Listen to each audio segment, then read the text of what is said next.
بسم الله الرحمن الرحيم. الحمد لله رب العالمين، والصلاة والسلام على أشرف الأنبياء والمرسلين نبينا محمد وآله وصحبه أجمعين. أما بعد، سورة الأنبياء.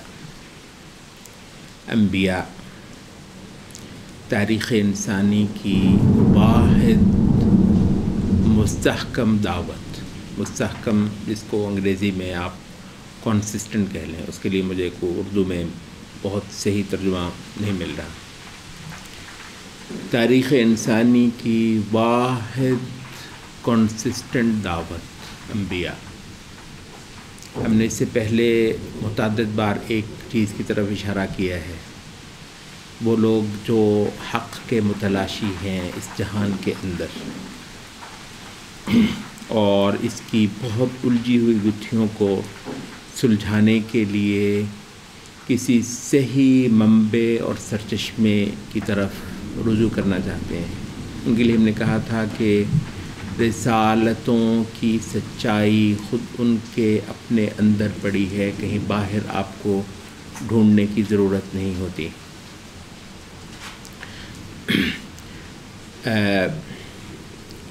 معاملہ یوں ہے کہ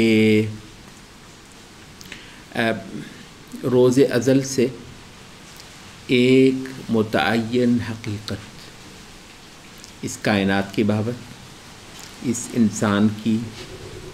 اس کے تخلیق کے منبع کی اور اس کے وجود کی غایت کی، اور جو اس کے ساتھ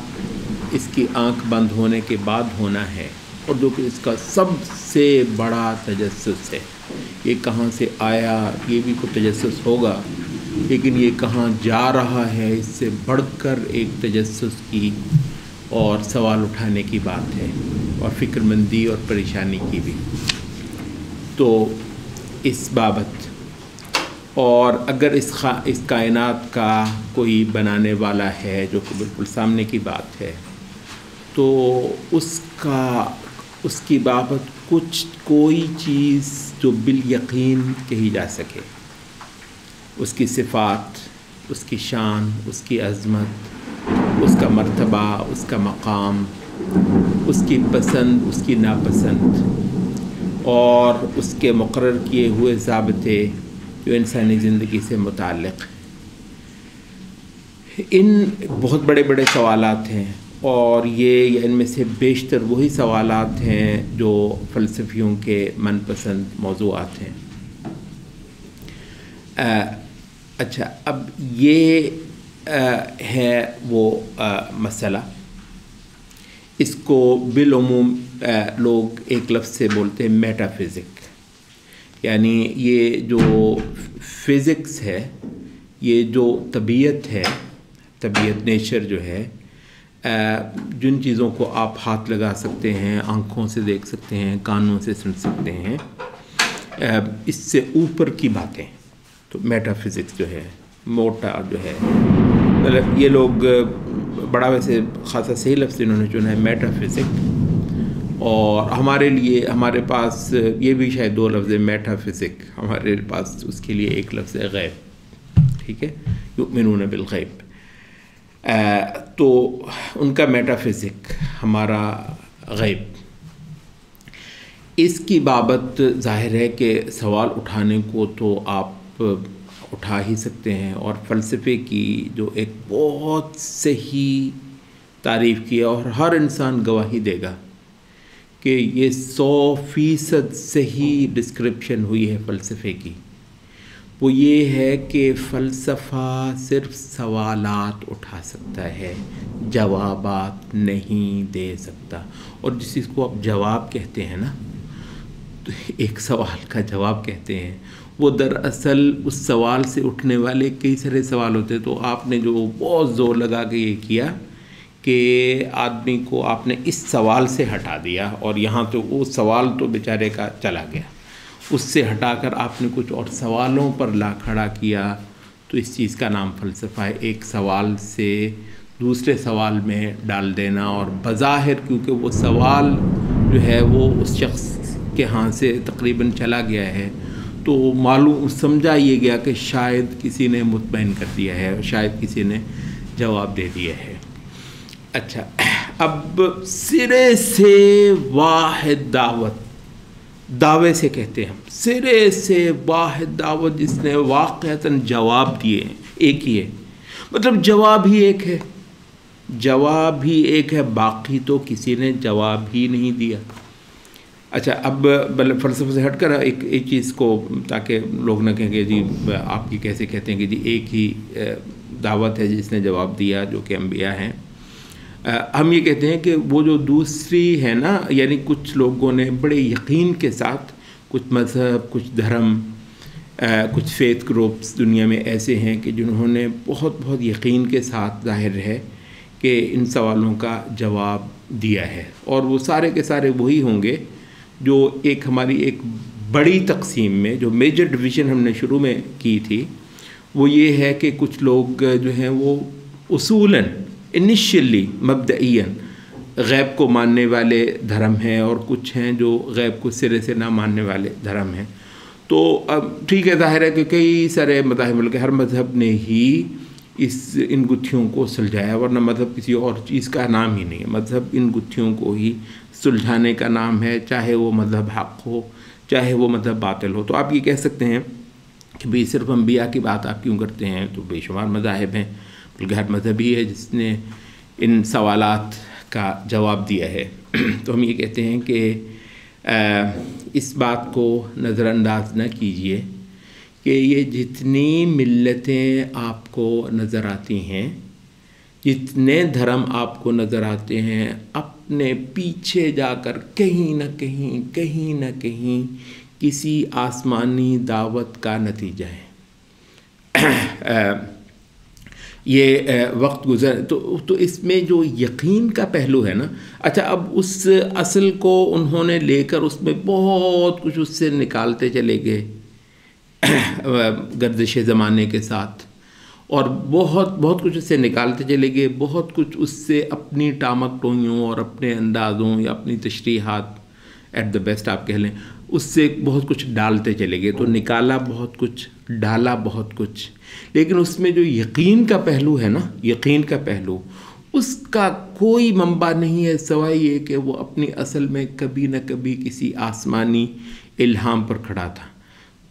اور اس کے شواہد بے شمار ہیں کہ کوئی بھی دعوت مرور زمانہ کے ساتھ خاصا کچھ جو ہے نا اس کے اندر ایڈیشنز ڈیلیشنز ہوتی رہتی ہیں۔ تو یہ کوئی ایسی اچنبے کی بات نہیں ہے۔ تو اس لحاظ سے ایک ہی ہے۔ تو مطلب جن سارے مذاہب نے جواب دیا تو سارے مذاہب کی اصل بھی کچھ نہ کچھ ہے پھر، ٹھیک ہے۔ اور البتہ جن ہم کہتے ہیں سارے مذاہب، ان میں سے پھر وہ مذاہب جن کو ہم آسمانی مذاہب کہتے ہیں، ان کے اندر ایک کنسسٹنسی آپ کو کہیں بڑھ کر نظر آتی ہے۔ اچھا، تو ایک تو یہ ہے کہ سرے سے اگر جواب دیا ہے تو ایک ہے، اور وہ اس کا نام جماعت انبیاء ہے۔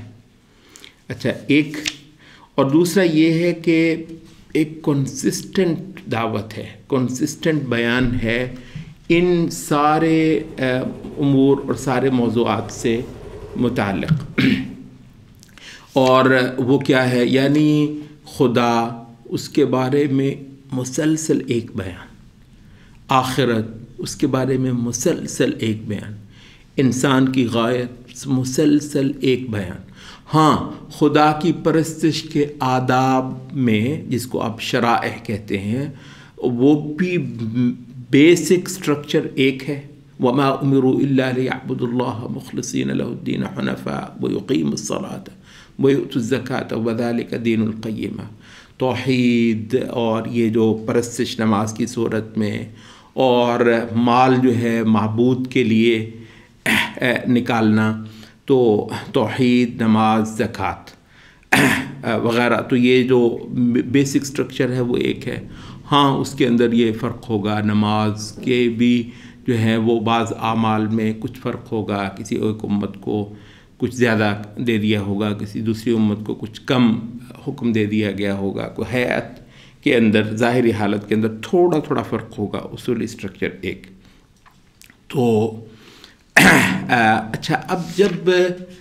تھوڑے غور و فکر سے آپ یہ اندازہ کر سکتے ہیں کہ مذاہب واحد وہ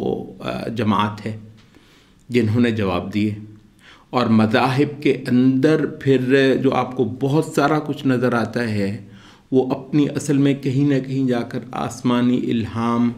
کے ساتھ بہرحال جڑتا ہے، چاہے بات کی جتنی بھی تعریفات ہوں۔ اور اس میں جو ذرا معلوم شے ہے، جو انبیاء کا ایک جو الہام جو ہے وہ کسی درجے میں ڈاکیومنٹڈ اور اوتھینٹک انداز میں اویلیبل اکاؤنٹ پایا جاتا ہے، جو کہ اس وقت کے جو 3 مذاہب ہیں ان کے ہاں بالکل معلوم صحیفے اور کتابیں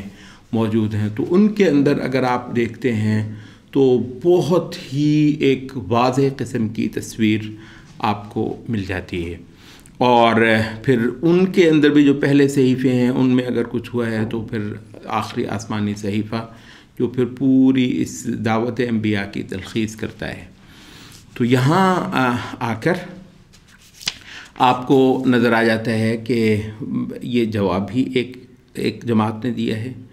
اور پھر اس میں جو سب سے بڑی بات ہے وہ یہ ہے کہ تسلسل کے ساتھ ایک جواب، کوئی تبدیلی نہیں، کوئی فرق نہیں، وہ جو ہے نا ہٹ اینڈ ٹرائی، وہ جو نشانے لگا کر ٹھیک کرنے والی وہ جو کوششیں ہوتی ہیں، 20 بار غلطی کر کے ایک بار تھوڑی سی ذرا ٹھیک بات کر لی، اچھی بات کر لی۔ شروع میں صاحب کچھ کہتے تھے، پھر بعد میں صاحب کچھ کہنے لگے، آخر میں جا کر کچھ اور کہنے لگے۔ لے آئیے آپ جتنے ریفارمرز ہیں جو اپنے زور بازو پر انحصار کرتے ہوئے انسان کی بھلائی کے لیے کوئی بھی پروگرام رکھتے تھے، اور ظاہر ہے کہ ایسے لوگوں کی بھی ایک بڑی تعداد ہے، تو ان میں وہ کیا ہے، وہ جس کو آپ ایوولوشن کہتے ہیں۔ ایوولوشن جو ہے وہ الہام کے بالکل ایک منافی چیز ہے، جس کو آپ ارتقاء کہتے ہیں نا، کوئی ارتقاء نہیں ہے اس معنی کے اندر، اس معنی کے اندر کہ جی ہے وہ الہام، ہے وہ خدا کی طرف سے، اور اس کے اندر جو ہے نا پہلے غلطیاں ہوئیں، پھر ٹھیک ہوا، پھر ایک اور چیز منکشف ہوئی، پھر پہلی چھوڑی گئی، ٹھیک ہے، پہلی جو ہے نا اس کا غلط ہونا معلوم ہوا، پھر وہ ٹھیک ہوا، پھر وہ اور ٹھیک ہوا، پھر وہ اور ٹھیک ہوا، حتیٰ کہ ہم یہ کہتے ہیں، ایک یہاں پر ہیں کچھ حضرات جو انہوں نے تفسیر قرآنی یا تفسیر دین سے متعلق بھی ماشاءاللہ فخر کرتے ہیں، یہ ارتقاء ہے، لا الہ الا اللہ، یعنی آسمان سے اتری ہوئی حقیقت ایک معلوم حقیقت ہے۔ کہتے ہیں کہ پہلے جو ہے نا ایک کھچ ماری تھی، وہ بعد میں پتہ چلا کہ وہ کھچ ہے، ٹھیک ہے، تو اس کو ہم نے جو ہے نا وہ پھر ٹھیک کیا، دیکھو کتنا اعلیٰ میں کام کرتا ہوں، سبحان اللہ۔ یہ آسمانی حقیقت جو ہے وہ یعلمہم الکتاب، وہ تھوڑی ہے کہ آیات پڑھ کر رخصت ہو گئے، سبحان اللہ، وہ تو سکھا پڑھا کر گئے ہیں، تو وہ تو ایک معلوم حقیقت ہے، جیسے وہ یہی ارتقاء ہے، اسی کے حوالے سے وہ بات ہے۔ اور اہل سنت کے ہاں یہ بہت کثرت سے امام مالک کے اور بھی بہت سارے مواقف کمال انداز میں بیان ہوتے ہیں، جن میں سے ایک یہ کہ وہ آدمی کہتا ہے کہ آؤ بات کرتے ہیں، گفتگو کرتے ہیں، بحث کرتے ہیں، یہ جیسے ہے نا کہ ایکسچینج آف ویوز جو ہے وہ کرتے ہیں، تو میں کوئی تمہیں جو ہے وہ خاموش کروا دوں اور میں تمہاری دلیل کو بے دلیل کر دوں تو میری بات مان لینا، اور تم یہ کر دو میرے ساتھ میری بات کو بے بنیاد صاحب، تو میں تمہاری بات مان لوں۔ تو امام یہ اصل ہے کہ بھائی یہ چیزیں اس سے زیادہ اوپر ہیں کہ ان کو یوں ٹامک ٹوئیوں سے ناپا جائے۔ تو وہ کہتے ہیں کہ بھائی دیکھو اگر ہم دونوں اس بات سے فارغ ہو، تیسرا پھر آ جائے اور وہ آ کر ایک اور نقطہ پیش کرے اور وہ ہم دونوں کو لاجواب کر دے تو ہم اس کے پیچھے ہو جائیں گے، اور ابھی اس سے فارغ نہیں ہوئے کہ چوتھا آ جائے گا، یا وہی جو چیز ہے قیامت تک جو ہے وہ لوگوں نے ایک سے بڑھ کر ایک آنا ہے، قیامت تک گویا ایک چیز سے رہنے لگے گی۔ جو ارتقاء والے حضرات ہیں تو بھائی یہ جو ہے تو وہ اصل وحی کے حوالے سے بھی نہیں، حتیٰ کہ تفسیر وحی کے حوالے سے بھی کوئی ارتقاء نہیں ہے، کیونکہ اس کا بھی مطلب یہ ہے کہ ایک چیز قیامت تک سرے ہی نہ لگے اور وہ معلوم ہی نہ ہو کہ حتمی صورت کے اندر کیا ہے. جب آپ نے کہا کہ ارتقاء ہے یعنی کھچیں مار کے آپ جو ہیں وہ ایک صحیح بات کی طرف کبھی نہ کبھی پہنچیں گے، اور یہ بھی نہیں پتہ کہ کبھی بھی نہ پہنچیں. تو اس وجہ سے یہ جو ہے نا ایک یقین اور اعتماد اور قطعیت کے ساتھ نبیوں کا ایک بات کرنا اس جہان میں آ کر، تو ہم یہ کہتے ہیں ذرا آنکھیں کھولو. وہ بے شمار شواہد، وہ معجزات، وہ کردار کی، زبان کی، رویے کی، صداقت، سچائی، خدا خوفی جو انبیاء کے آپ کو نظر آتی وہ تو ایک اپنی جگہ پہ ہے. ان کی بات کا جو مضمون ہے، اس کی کنسسٹنسی جو ہے وہ آپ کو، اور واحد ایک دعوت، مطلب اس کے علاوہ کوئی اور دعوت ہے ہی نہیں جس کے بارے میں آپ یہ کہیں کہ روز ازل سے ایک ہی بات کی جا رہی ہے اور آج تک اور قیامت تک اس کی ایک ہی بات ہوگی. آپ لے یہ دنیا کی کوئی دعوت ایک ہی ہے، سبحان اللہ، اور وہ رسالتیں. اس وجہ سے امام ابن قیم نے ایک بہت خوبصورت بات کی ہے. وہ کہتے ہیں کہ رسالت آسمانی اور پھر بالخصوص اس کے اندر رسالت محمدی صلی اللہ علیہ وسلم، وہ کہتے ہیں کہ اس کے جو دلائل اور شواہد ہیں نا وہ اتنے زیادہ اور اتنی جہتوں سے ہیں، یہ بہت ممکن ہے کہ آپ سے ایک چھوٹ جائے، 2 چھوٹ جائیں، 10 چھوٹ جائیں، 20 چھوٹ جائیں، اس کا امکان ہے. تو ظاہر ہے کہ اتنا کہاں کہ آپ ان ساری جہتوں کو معلوم کر سکیں. وہ بالکل ایسے جیسے مطلب سورج کی کوئی ایک کرن تھوڑی ہے، لاکھوں کروڑوں کرنیں ہیں. اچھا، تو وہ کہتے ہیں کہ مجموعی طور پر آپ سورج کو مس نہیں کرتے، ٹھیک ہے. اسی طریقے سے رسالت محمدی کو مجموعی طور پر نا اس کے دلائل کو اس کا جو مجموعہ ہے نا وہ سورج سے بڑھ کر روشن ہے اس جہان انسانی کے اندر خدا کی بابت بتانے والی واحد مستند چیز کے طور پر. تو اس وجہ سے وہ اس کی جو ہے نا وہ بہت سارے شواہد آپ کو نہیں ملے تو بھی کوئی بڑی بات نہیں، مجموعی طور پر آپ اس کو مس نہیں کرتے. رسالتوں کا یہ ایک قافلہ، انبیاء کا ایک باقاعدہ سلسلہ، ایک ہی بات، ایک ہی دعوت، ایک ہی مضمون، ایک ہی مقصد، ایک ہی غایت، ایک ہی دین، ایک ہی عقیدہ، ایک ہی ملت. تو اس کو باقاعدہ طور پر انبیاء کی ایک بڑی تعداد کا، اور ان میں سے بہت ساروں کے یا تو دعوت یا پھر ان کا جو زمین پر خدا کی عبادت کرنا ہے، چاہے تو وہ اقامت عدل کے حوالے سے، چاہے تو وہ باطل کو مٹانے کے حوالے سے، چاہے وہ تعبد اور سجدوں کے حسن کے حوالے سے، عبادت کی جو مختلف ہیں. تو رسولوں کا ایک لمبا سلسلہ ذکر کرنے کے بعد جو کنکلوژن سورۃ الانبیاء کے اندر آتی ہے، ان ہذہ امتکم امۃ واحدہ، دیکھو یہ رہی تمہاری امت، ایک ہی امت. یہاں کیا مراد ہے ایک ہی امت؟ تو بلوں یہاں لوگ بول لیتے ہیں کہ یہ جو مسلمان اس وقت کے ہیں، نہیں، یہ یہاں جو ریفرنس ہے وہ یہ ہے کہ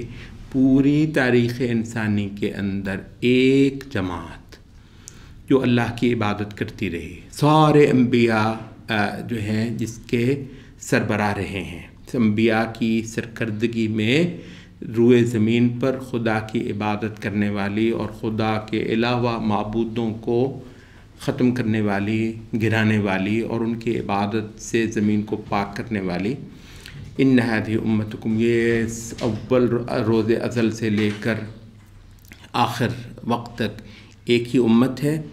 امتاً واحدہ وانا ربکم، اور تم سب کا میں ایک معبود. سبحان اللہ، ایسی خوبصورت تصویر